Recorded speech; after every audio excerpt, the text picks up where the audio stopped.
বাতিল যোগ্য ঘোষণার জন্য মানে করতে পারে, এইরকম বিষয়টা কি? ঘোষণার ক্ষেত্রে তো নির্ধারিত তামাদির মেয়াদি নাই ভাইয়া। ঘোষণাটা কিন্তু প্রায় 130 দিন। জি আবুল কালাম ভাই, এটা হচ্ছে যে শুধুমাত্র ইন জেনারেলি দলিলটা হচ্ছে যে রদ করার জন্য বা বাতিল করার জন্য। আর আপনি যে 92-93 বলছেন, ওখানে বলাই আছে যে জাল ঘোষণা বা জাল, যদি জাল হয় তাহলে জালের জন্য একটু পৃথক করছে। যেমন হচ্ছে যে আপনার ওই দলিল সংশোধন, যদি প্রতারণার মাধ্যমে দলিল সংশোধন হয় তাহলে 95 অনুচ্ছেদ অনুযায়ী করতে হয়, আর যদি পারস্পরিক ভুলের মাধ্যমে করতে হয় তাহলে 96 মাধ্যমে করতে হবে। ওই এটার একটু পার্থক্য করে দিছে, জালের জন্য একটু আলাদা, রদের জন্য একটু আলাদা। মানে তৃতীয় পক্ষ, শুনুন, তৃতীয় পক্ষ ক্ষতিগ্রস্ত কখন হয়? জাল যখন তৃতীয় পক্ষ ক্ষতিগ্রস্ত হয়, কারণ ওই জায়গা থেকে চিন্তা করছি যে হয়তো বা এই ভাই যেভাবে বলে, যার জন্য প্রযোজ্য সে করবে জাল হিসেবে, যার জন্য প্রযোজ্য। এখন তৃতীয় পক্ষের জন্য প্রযোজ্য হইলে 92 করবে। আবার দলিল দাতা গ্রহীতাও তো জালের প্রতারণা হতে পারে, হয় না? যে আমি জানি না, আমার বাবা অসুস্থ অবস্থায় আছে, আমার বাবা অসুস্থ, এরকম রিসেন্টলি হয়েছে যে আমার বাবা অসুস্থ অবস্থায় আছে, আমার বড় ভাই আমার বাবার কাছ থেকে সেটা লিখে নিয়েছে, উনি প্রতারণা করছে, জাল দলিল এটা। ডিক্লারেশনের জন্য, যে কোনো ধরনের ডিক্লারেশনের জন্য আপনার তামাদি কোনো তামাদি নাই, এটা 6 বছরের মধ্যে মোকদ্দমা দায়ের করতে হয়। দেখেন এক একটা মানে এক একটা জায়গায় এক এক রকমের কথাবার্তা বলে দিয়েছে যে আপনি এই প্রতারণা তো বিভিন্ন ভাবে হইতে পারে। দলিল সংশোধন পারস্য, যে কথা আমাদের গোলাম কিবরিয়া বললো, ভাইয়া বললো যে কখনো দলিল সংশোধন কিন্তু পারস্পরিক ভুলের কারণেও হইতে পারে, আবার দলিল সংশোধন কিন্তু এমনও হইতে পারে যে একজন চালাকি করছেন, অশিক্ষিত মানুষ আর একজন সেটা চালাকি করে সেটাকে তৈরি করে ভিন্ন একটা তৈরি। এই জন্য তো আমাদের আর্টিকেলটা চেঞ্জ করছে, কিন্তু মেয়াদ দেখেন সব সেম। জি স্যার, মেয়াদ সব সেম। মেয়াদ কিন্তু কোনো পরিবর্তন নাই, ওই 3 বছর 3 বছরই, 1 বছরে 1 বছরই, শুধুমাত্র আর্টিকেলটাকে চেঞ্জ করে, আরো স্পেসিফিকলি জানার জন্য, স্পেসিফিক দেওয়ার জন্য। যাই হোক, ওই প্রশ্নটা, যে প্রশ্ন নিয়ে আমরা আলোচনা করতে গেছি যে দলিল বাতিল বা দলিল অবৈধ ঘোষণার মধ্যে পার্থক্যটা কি, সেই প্রশ্নটা বিভিন্ন বইতে আপনার পেয়ে যাবেন।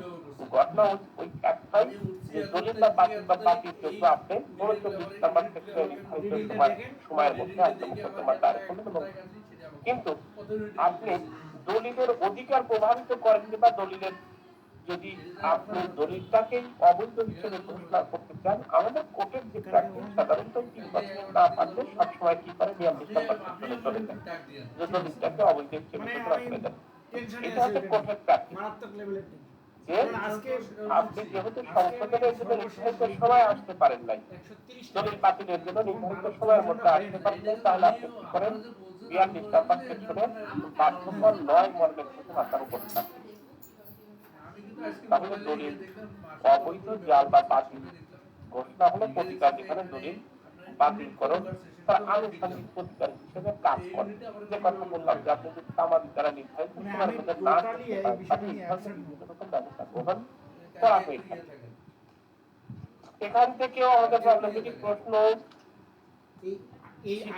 ছিল, 2007 সালে বার্তাংশে একটা প্রশ্ন করেছিল, এটা প্রবলেমেটিক না, মূলত বাদী বিরোধী দলিলের একজন পক্ষ তিনি শুধু দলিল জাল এবং প্রতারণা এবং উহার উপর যাতে বাধ্য কর না মর্মে ঘোষণা চেয়েছেন, যদি না পারেন তাহলে আইনের কোন ধারায় তিনি কোন প্রার্থনা করবেন, এরকম একটা প্রশ্ন 2006 সালে করেছিল। তাহলে আপনাকে দলিল ঘোষণা যদি চান তাহলে আপনাকে আনুষ্ঠানিক প্রতিকার চাইতে হবে, যেহেতু আনুষ্ঠানিক প্রতিকার এখানে রয়েছে। একটু পরেই আমরা এই প্রশ্নটাতে আসবো যে কোন জায়গায় যদি আনুষ্ঠানিক প্রতিকার থাকে তাহলে আপনাকে অবশ্যই আনুষ্ঠানিক প্রতিকার চাইতে হবে। আচ্ছা, এই প্রশ্নটাতে আর গবেষণাতে না যাই, আমরা সরাসরি 42 নম্বর সেকশনে যাই। আমরা ডিক্লারেশন বলতে কি বুঝি, ডিক্লারেশন কোন ক্ষেত্রে চাওয়া যায়, ডিক্লারেশন আমাদের আরেকটা প্রশ্ন করেছি, আনুষঙ্গিক প্রতিকার থেকে তার তবে যদি তার না চাওয়া হয় ফলাফলটা সুন্দরভাবে আপনারা বিশ্লেষণ করেন। এই ভাই বলে আবুল কালাম আজাদ ভাই বলে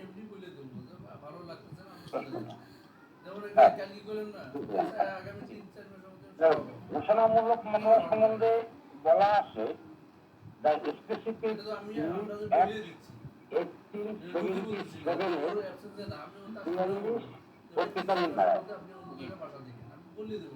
ওখানে ঘোষণা সম্বন্ধে বলা হলো যে কোন ব্যক্তির আইনগত পরিচয় বা সম্পত্তিতে সত্ত্বের অধিকার অন্য কোন ব্যক্তি যদি অস্বীকার করে বা অস্বীকার করার ইচ্ছা পোষণ করে তাহলে যে মোকদ্দমা করা হয় তাকে ঘোষণামূলক মোকদ্দমা বলে।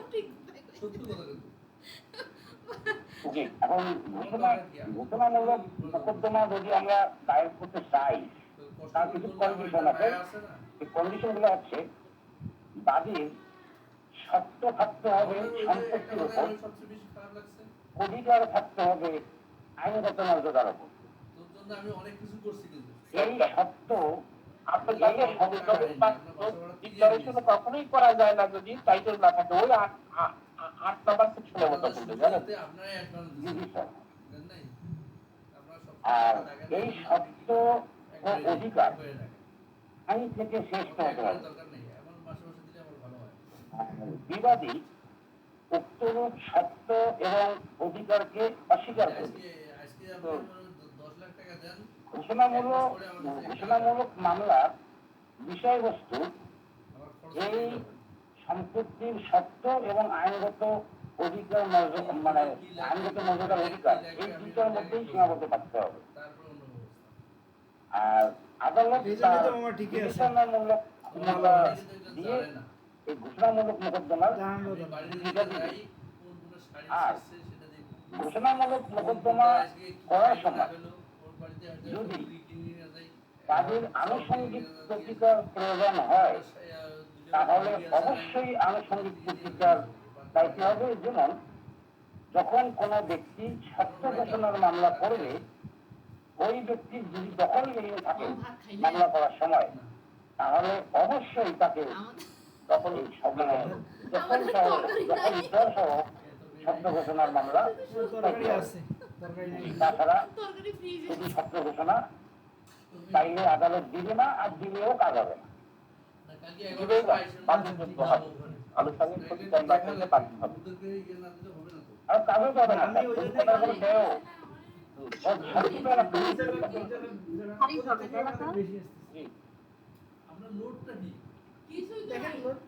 ভাইয়া বলেন আর কিছু মনে করতে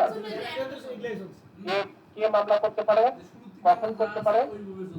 যখন আইনগত সম্পত্তির যে সত্যতা আছে এবং আইনগত মর্যাদার অধিকার আছে, যখন অস্বীকার করবে কেউ, যে ব্যক্তি সংক্ষুব্ধ হবে, যার সত্যতা মানে কালো ছায়াপাত ঘটবে, যার আইনগত মর্যাদার অধিকারটা কালো ছায়াপাত ঘটবে, সেই ব্যক্তি এই ঘোষণামূলক মামলা দায়ের করতে পারবে। ওকে,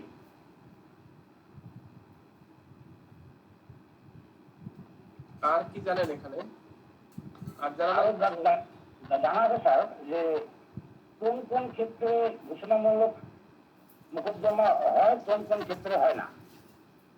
যেমন দত্তকের ক্ষেত্রে প্রযোজ্য, তারপরে হচ্ছে বৈধ শিশুর পরিচয় নিশ্চিতের জন্য, ট্রেডমার্কের ক্ষেত্রে, অর্পিত সম্পত্তির ক্ষেত্রে, তারপরে এরকম কিছু আছে আর কি। আর যায় না যেখানে, সেটা হলো ওই যে আইন, যে আইন যে আছে এই আইনটা কার্যকারিতা বন্ধ করার জন্য ঘোষণা দেওয়া যাবে না। আর বাকি মনে নেই। মূল বিষয়টা বলে ফেলেছেন। ডিক্লারেশন চাইতে হলে দুইটা বিষয় চাইতে হবে, বাদীর আইনগত পরিচয় এবং বাদীর সম্পত্তির কোন অধিকারের বিষয় কিন্তু ডিক্লারেশন আমরা চাইতে পারি। তাহলে ঘোষণার অর্থ কি? ঘোষণা দ্বারা 42 নম্বর সেকশন অনুযায়ী ঘোষণামূলক মোকদ্দমা সম্পর্কে যদি কোনো মোকদ্দমার বাদী তার আইনগত পরিচয় এবং সম্পত্তির অধিকার সম্পর্কে কোনো ঘোষণা প্রার্থনা করে, তখন আমরা সেগুলোকে ঘোষণামূলক মোকদ্দমা বলবো, তাই না ভাইয়া?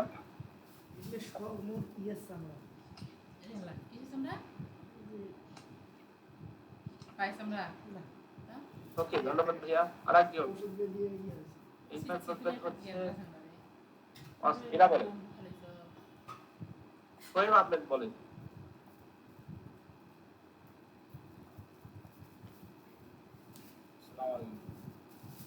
ওয়ালাইকুম আসসালাম। আপনি বলেন অস্থায়ী নিষেধাজ্ঞা চিরস্থায়ী নিষেধাজ্ঞা কি? স্যার, অস্থায়ী নিষেধাজ্ঞা আর চিরস্থায়ী নিষেধাজ্ঞা সম্পর্কে বলা হয়েছে সুনির্দিষ্ট প্রতিকার আইনের আচ্ছা শুরু থেকে শুরু করি স্যার। সুনির্দিষ্ট প্রতিকার আইনের 5 ধারায় বলা হচ্ছে 5 ধরনের প্রতিকারের কথা। এর মধ্যে একটা প্রতিকার হচ্ছে নিরোধমূলক প্রতিকার, যেটা হচ্ছে 5-এর গ ধারা। ঠিক আছে, এই নিরোধমূলক প্রতিকার হচ্ছে দুই প্রকার। একটা হচ্ছে এটা বলা হচ্ছে 52 এবং 53 ধারা, সেটা হচ্ছে অস্থায়ী নিষেধাজ্ঞা, আর হচ্ছে চিরস্থায়ী নিষেধাজ্ঞা। এখন 53 ধারায় এই দুইটা সংজ্ঞা দেওয়া হয়েছে, যেখানে বলা হয়েছে যে মোকদ্দমার যে কোনো পর্যায়ে আবেদনের মাধ্যমে অস্থায়ী নিষেধাজ্ঞা চাওয়া হয় আদালতের উভয় পক্ষের বক্তব্য শুনে নির্দিষ্ট সময়ের জন্য অথবা পরবর্তী আদেশ পর্যন্ত যে স্থগিতাদেশ দেওয়া হয়, এটাই মূলত হচ্ছে অস্থায়ী নিষেধাজ্ঞা। আর চিরস্থায়ী নিষেধাজ্ঞা হচ্ছে আর্জির মাধ্যমে মামলার গুণাগুণ বিচার করে আদালত ডিগ্রির মাধ্যমে যে নিষেধাজ্ঞা মঞ্জুর করে, এটা হচ্ছে চিরস্থায়ী নিষেধাজ্ঞা। 54 ধারায় বলা হয়েছে চিরস্থায়ী নিষেধাজ্ঞা কিভাবে মঞ্জুর করা হয়। এটা হচ্ছে চিরস্থায়ী নিষেধাজ্ঞা মূলত 5টি উপায়ে মঞ্জুর করা হয়। যেখানে বাদী বিবাদী সম্পত্তির একজন ট্রাস্টি, যেখানে অধিকার লঙ্ঘনের ফলে যে ক্ষতি হয় সেই ক্ষতি নির্ণয়ের কোনো আর্থিক মানদণ্ড থাকে না, যে ক্ষতিপূরণ পাওয়া যায় তা পর্যাপ্ত হবে না, অথবা ক্ষতিপূরণ পাওয়ার একান্ত সম্ভাবনা না থাকলে, আর আদালতের বিচার কার্যক্রমের সংখ্যা জটিলতা নিরসনের জন্য এই নিষেধাজ্ঞা প্রয়োজন। আমি একটু কথা বলি, এখানে মৌলিক বিষয়ে কিন্তু এই 5 থেকেই বলছে না 54 ধারা অনুসারে।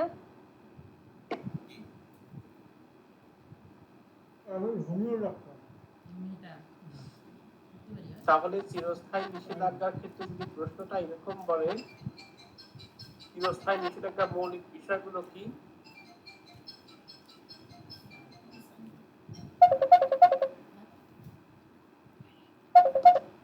সরি, আমার একটা ফোন আসছিল। স্যার, চিরস্থায়ী নিষেধাজ্ঞার ক্ষেত্রে মৌলিক বিষয় হচ্ছে স্যার ওই যে 5টা, যেটা হচ্ছে ওই যে যেই চিরস্থায়ী নিষেধাজ্ঞা যখন মঞ্জুর করা হয় ওইগুলোই চিরস্থায়ী নিষেধাজ্ঞার উপাদান হিসেবে আসবে। যেমন হচ্ছে সম্পত্তি ট্রাস্টি হলে সেক্ষেত্রে চিরস্থায়ী নিষেধাজ্ঞা মঞ্জুর করা যাবে। তারপর হচ্ছে আর্থিক মানদণ্ড না থাকলে সেক্ষেত্রে চিরস্থায়ী নিষেধাজ্ঞা মঞ্জুর করা যাবে। কখন মঞ্জুর করেন না আদালত? কখন মঞ্জুর স্যার, করেন? মূলত হচ্ছে 11টি ক্ষেত্রে আদালত চিরস্থায়ী নিষেধাজ্ঞা মঞ্জুর করেন না। নিষেধাজ্ঞা মানে এটা হচ্ছে সুনির্দিষ্ট প্রতিকার আইনের 56 ধারার মধ্যে 11টি ক্ষেত্রে আদালত চিরস্থায়ী নিষেধাজ্ঞা মঞ্জুর করে না। সেটা হচ্ছে প্রথমত হচ্ছে কোন বিচার বিভাগীয় কার্যক্রম স্থগিত রাখার জন্য, কোন আদালতের অধীন নয় এমন সেই আদালতের কার্যক্রম স্থগিত রাখার জন্য, তারপর হচ্ছে কোন রাষ্ট্র অথবা সার্বভৌম কর্তৃপক্ষ অথবা বিদেশি সরকারের কাজে হস্তক্ষেপ করার জন্য, তারপরে হচ্ছে কোন ব্যক্তিকে আইন প্রণয়ন কর্তৃপক্ষের যে সহযোগিতা সেটা লাভ থেকে বিরত রাখার জন্য, তারপর হচ্ছে যে কোনো ফৌজদারি কার্যক্রম স্থগিত রাখার জন্য, যে সকল চুক্তি সুনির্দিষ্টভাবে কার্যকর করা যায় না তেমন চুক্তি ভঙ্গ রোধ করার জন্য, উৎপাত নয় উৎপাতের অজুহাতে এমন কোন কাজ রোধ করার জন্য, তারপর হচ্ছে এমন কোন ক্রমাগত চুক্তি লঙ্ঘন যা বাদীর মৌন সম্মতি রয়েছে। এরপর হচ্ছে বাদী বা তার প্রতিনিধির আচরণ আদালতের প্রতি সহায়তাপূর্ণ না হলে, আর হচ্ছে বাদী বা তার প্রতিনিধির এই মানে মোকদ্দমার বিষয়বস্তুতে বিরূপ স্বার্থ না থাকলে, ব্যক্তিগত স্বার্থ না থাকে, ব্যক্তিগত স্বার্থ না লাগলে, আর হচ্ছে জিম্মা ভঙ্গের মোকদ্দমা ছাড়া অন্য কোনো উপায়ে ফলদায়ক প্রতিকার লাভ করলে। ওকে, ভেরি গুড। আমাদের এটা আছেন এর নাম মোফাজ্জেল ভাই আছেন, মোফাজ্জেল ভাই। স্যার আসসালামু আলাইকুম। বাধ্যতামূলক নিষেধাজ্ঞা কি ভাইয়া? স্যার বাধ্যতামূলক নিষেধাজ্ঞা আমরা যদি সুনির্দিষ্ট প্রতিকার আইনের সুনির্দিষ্ট প্রতিকার আইন 1877 এর 55 নং ধারায় বাধ্যতামূলক নিষেধাজ্ঞা সম্পর্কে বলা হয়েছে। বাধ্যতামূলক প্রতিকারটা কি, নিষেধাজ্ঞাটা কি, সেটা হচ্ছে যে এই আইনে 5 নং ধারার খ নাম্বার উপধারায় যে বলা হয়েছে যে যে ব্যক্তি কোনো কাজ করার বাধ্যবাধকতা রয়েছে সেই কাজ করার আদেশ দানের মাধ্যমে যে নিষেধাজ্ঞা না যে প্রতিকারটা মঞ্জুর করা হয় সেটাই হচ্ছে বাধ্যতামূলক নিষেধাজ্ঞা স্যার। যে সকল ক্ষেত্রে যে সকল এই যে 56 নম্বর সেকশনে সরি 55 নম্বর সেকশনে বাধ্যতামূলক নিষেধাজ্ঞার কথা আমরা বলছি, জি স্যার। বাধ্যতামূলক নিষেধাজ্ঞা ভঙ্গের প্রতিকার কি? ভঙ্গের প্রতিকার স্যার এটা পড়া হয় না স্যার। কেউ বলতে পারবেন? আর পূর্বের অবস্থায় ফিরিয়ে আনা, এক্স্যাক্টলি কোথায় আছে? কিন্তু স্ট্যাটাস মানে ঘটনাটা ঘটতেছে এইভাবে যে ঘটনা ঘটে গেছে একসঙ্গে দুইটা কাজ করতে বলবে 55 ধারায়। ভেঙে যে অবস্থায় আছে সেই অবস্থায় করে দেওয়ার জন্য দেওয়াল ভেঙে খালি করে দেবে। ওইটা শেষ করে দিয়ে এখন তারপরে বাধ্যবাধকতা যেটা থাকবে সেটা পালন করতে হবে পরবর্তীতে। কোথায় আছে কেউ বলতে পারবেন? 55-তেই আছে স্যার। 55 আছে। 55 কি আছে বলেন?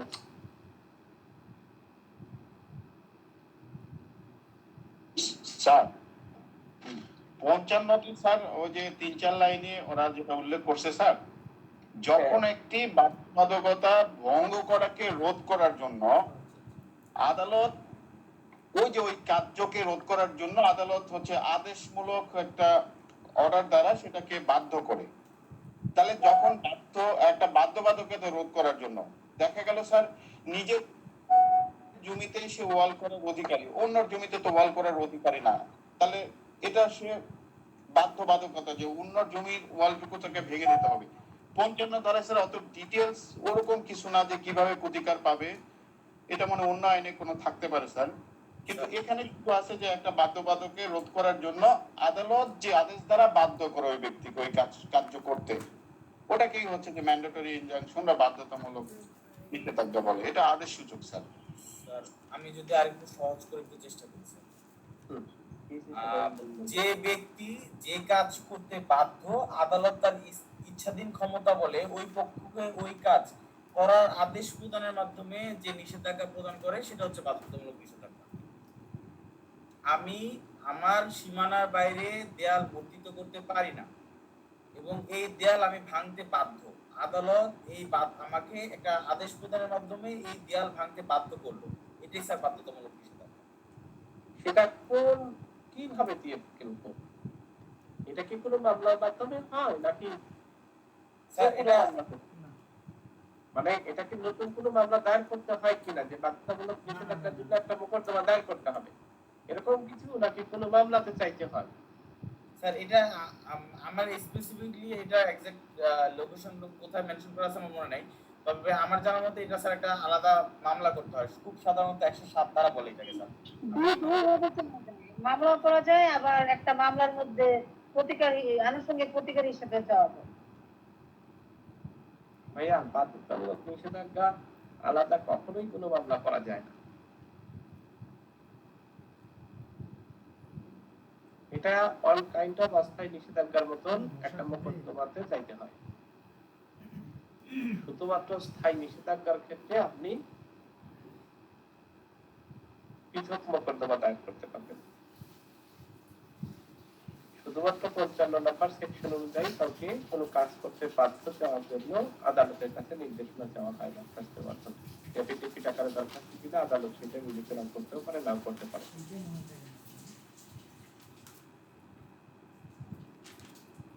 মনিরুল ভাই, বাংলাদেশ বার কাউন্সিলের গঠন এবং কার্যাবলী আলোচনা করুন। স্যার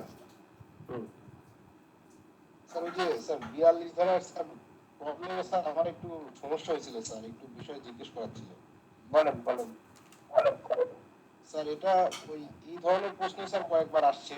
এখানে স্যার প্রশ্নটা হচ্ছে যে বাদী কয়েক দখলে এক খণ্ড জমি ছিল যা তার পৈতৃক সম্পত্তি, তার প্রভাবশালী প্রতিবেশী কর্তৃক তিনি বেদখল হন। তিনি দাবি করেন তিনি কয়ের পিতার নিকট থেকে জমি খরিদ করেছেন। কয়ের মতে দলিলটি জাল ও প্রতারণামূলক। স্পেসিফিক রিলিফ অ্যাক্টের বিধান মোতাবেক কয়ের প্রতিকার সমূহ আলোচনা করুন। স্যার এখানে কত স্যার 42 ধারায় ঘোষণামূলক মকদ্দমা করেছে সেটা তো স্যার রক্ষণীয় নয়, এর সঙ্গে তো স্যার আনুষঙ্গিক প্রতিকার চাইতে হতো। প্লাস 39 ধারাতে ওই দলিলটা স্যার সে আপনার দাঁত হিসেবে কি করবে, বাতিল চাইবে। তো স্যার এখানে স্যার তার যে আনুষঙ্গিক প্রতিকারের কথা এই বইতে বলেছে, এখানে শুধু বলেছে যে ঘোষণার সাথে তার দখলও চাওয়া উচিত ছিল। এখন স্যার আমার প্রশ্ন হচ্ছে এখানে যে শর্ত ঘোষণার সঙ্গে আমি দখলটা চাচ্ছি, এটা চাওয়ার সময় স্যার 8 ধারাটা উল্লেখ করা উচিত ছিল না, যে শর্ত ঘোষণার সঙ্গে তার 8 ধারাতে দখল চাওয়া উচিত ছিল? অবশ্যই। জি স্যার, বইতে এই কথাটা স্কিপ করে গেছে, তো যার কারণে স্যার আপনাকে জিজ্ঞেস করা। দখল উচ্ছেদ তো শোনেন, আরেকটা জিনিস আপনাদেরকে বলি, 42 নাম্বার সেকশনের সাথে কখনোই 9 নাম্বার সেকশন হয় না। কেন হয় না বলেন তো, বলতে পারেন কেউ? আইন এখানে আর ওই যে সত্য দখলের টাইটেল মালিকানা না থাকলে কিভাবে ঘোষণা করে? দুইটা শর্ত 9 ধারায় পড়ে না স্যার। এক্স্যাক্টলি। আপনাকে 42 সাথে শুধুমাত্র 8ই চাইতে পারবেন, কারণ ঘোষণা চাইতে হলে আপনার টাইটেল থাকতে হবে, আর 9 নাম্বার সেকশনে তো টাইটেল লাগে না। হ্যাঁ, দ্যাটস ওয়াই চোখ বন্ধ করে কারণ কথাই কেউ কিন্তু করতে দেয়। আমি বললাম স্যার যে 42 ধারাতে উল্লেখ করাই আছে স্যার যে কোনো পদ পদবি বা সম্পত্তির অধিকার ঘোষণা চেয়ে চাইতে হবে। সেক্ষেত্রে স্যার অবশ্যই তো 9 ধারা এখানে আমাদের আনা যাবে না, কারণ ওখানে তো কোনো মালিকানা নাই, কোনো অধিকার নাই। এই জন্য যখনই দখল উচ্ছেদের কথা বলবে আনুষঙ্গিক পক্ষে সোজা 8 নাম্বার সেকশন বলে দিবেন। ঠিক আছে ভাইয়া? এখন বলে বার কাউন্সিল সম্পর্কে বলেন, বার কাউন্সিলের গঠন এবং কার্যাবলী বলেন। আসসালামু আলাইকুম স্যার। ওয়ালাইকুম আসসালাম। ভালো আছেন আপনি? জি স্যার, আলহামদুলিল্লাহ। স্যার আমি যদি বলতে চাই বার কাউন্সিলের গঠন, তা Bangladesh legal practitioner bar council order 1972 এর অনুচ্ছেদ 5-এ বার কাউন্সিল গঠন সম্পর্কে বলা হয়েছে। অনুচ্ছেদ 5-এ বলা হয়েছে স্যার বার কাউন্সিলের সদস্য সংখ্যা থাকবে 5 জন। এই 5 জন স্যার 15 জন থাকবে স্যার, 15 জনের মধ্যে এক পদাধিকার বলে অ্যাটর্নি জেনারেল হবে। আর সমগ্র বাংলাদেশে আইনজীবীর মধ্যে থেকে 7 জন নির্বাচিত হবে, আর আঞ্চলিক বার অ্যাসোসিয়েশনের মধ্যে থেকে 7 জন। এই 14 জন হবে স্যার নির্বাচিত। এই মোট 15 জন, অ্যাটর্নি জেনারেল সহ 15 জন স্যার। জি। আর স্যার কার্যাবলী যদি আছে স্যার, কার্যাবলী বলা আছে 1910-এ বার কাউন্সিলের কতিপয় কার্যাবলীগুলো নিম্নে আলোচনা করা হলো। 1 নম্বর কাজ হলো স্যার বাংলাদেশ অ্যাডভোকেটের তালিকাভুক্তি করা এবং এর উদ্দেশ্য পরীক্ষা নেওয়া এবং সনদ দেওয়া এবং তালিকাভুক্তি থেকে বাদ দেওয়া। আর এরূপ তালিকা প্রস্তুত রক্ষণাবেক্ষণ করা স্যার বার কাউন্সিলের কাজ। আরেকটা কাজ আছে স্যার অ্যাডভোকেটের পেশাগত আচরণ যদি করে, এই আচরণ যদি যে কেউ যদি লঙ্ঘন করে তাহলে শাস্তির ব্যবস্থা করবে স্যার। আরেকটা কাজ আছে স্যার অ্যাডভোকেটের সুবিধা অসুবিধা স্বার্থ নির্ণয় করবে, ফান্ডের ব্যবস্থা করবে, নির্বাচনের ব্যবস্থা করবে। আর আছে স্যার আইন টিকার উন্নয়ন করবে। এই কটা তো স্যার। আরো আছে স্যার আরেকটা স্যার শেষে একটা আছে অন্যান্য কাজ, অন্যান্য অনুমোদিত সহায়ক কাজগুলো করবে স্যার। বাংলাদেশ বার কাউন্সিলের ট্রাইব্যুনাল কিভাবে গঠিত হয়?